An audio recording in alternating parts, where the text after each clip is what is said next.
Well, of course, it was trailed as a major speech, a big speech from Reform UK's leader, Richard Tice. And Reform, as I said many times before, I read your comments. I know many of you currently intending to vote Reform. And of course, that is very dangerous for Boris Johnson's Conservatives, considering the fact that even at 4% in the latest YouGov, that means 9% of Leavers currently intending to vote Reform. Well, what did Richard Tice have to say today? I'll show you some of his speech today. But as Guido Fawkes reported on it, a £74 billion emergency recovery plan, including cutting taxes, cutting the cost of living. You see there, scrapping VAT on energy bills, scrapping environmental levies, cutting wasteful spending, and unlocking shale gas treasure. Fracking, of course, something the British government still not taking advantage of. So I'm going to play you some of the speech now. Let me know what you make of this, guys. What is your current outlook on the Reform Party? Are you potentially looking at voting Reform? And what do you make of this announcement from Richard Tice? What is needed is significant, dramatic change. Reform UK's solution is big, it's bold, and it will be effective. The first thing is we should cut income tax.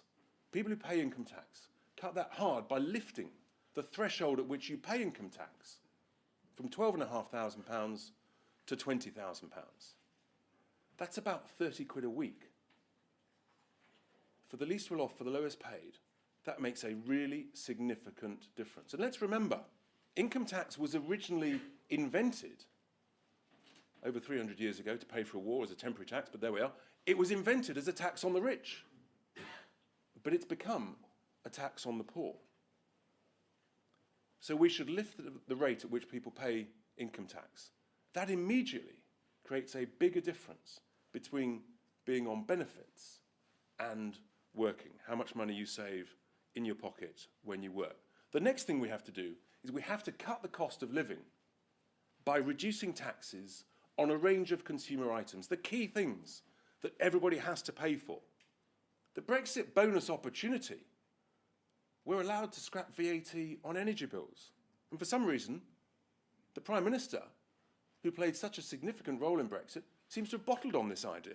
We should scrap 5% VAT on energy bills immediately. That's about 100 quid a year for the average household. We should scrap the environmental levies, which pay for the renewable subsidies. That's about £160 per household. And when we talk about the renewables, you talk about windfall. The people who've had a windfall is the renewable industry.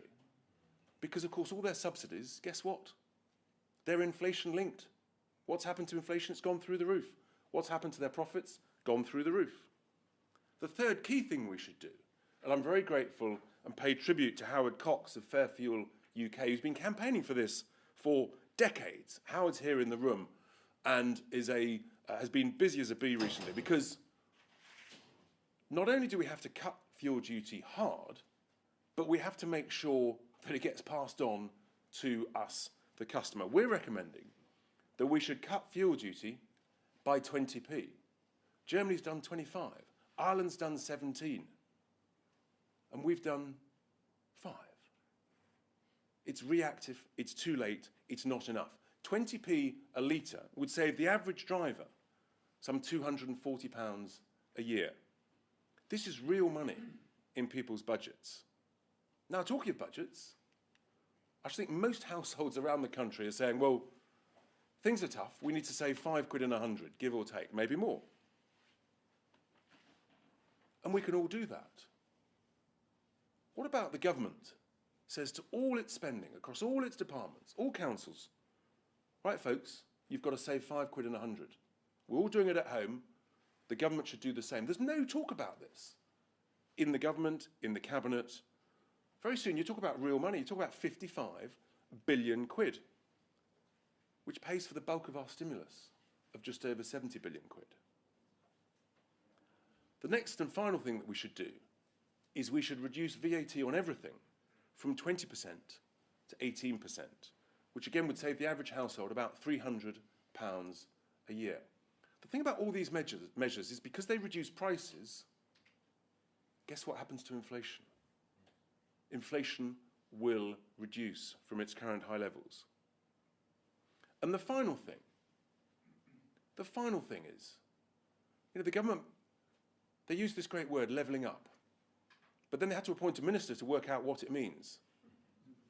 I'll tell you what it means. We have a huge amount of treasure trapped in rocks, literally under the feet.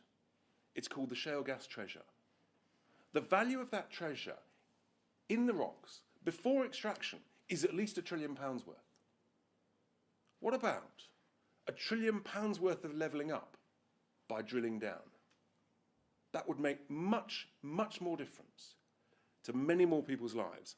It would cut bills, it would make us independently a self-reliant state in terms of energy, which we used to be before this government, this Conservative Party, changed. I believe that it is an act of gross negligence for politicians in Westminster not to explore extracting this treasure. Gross negligence.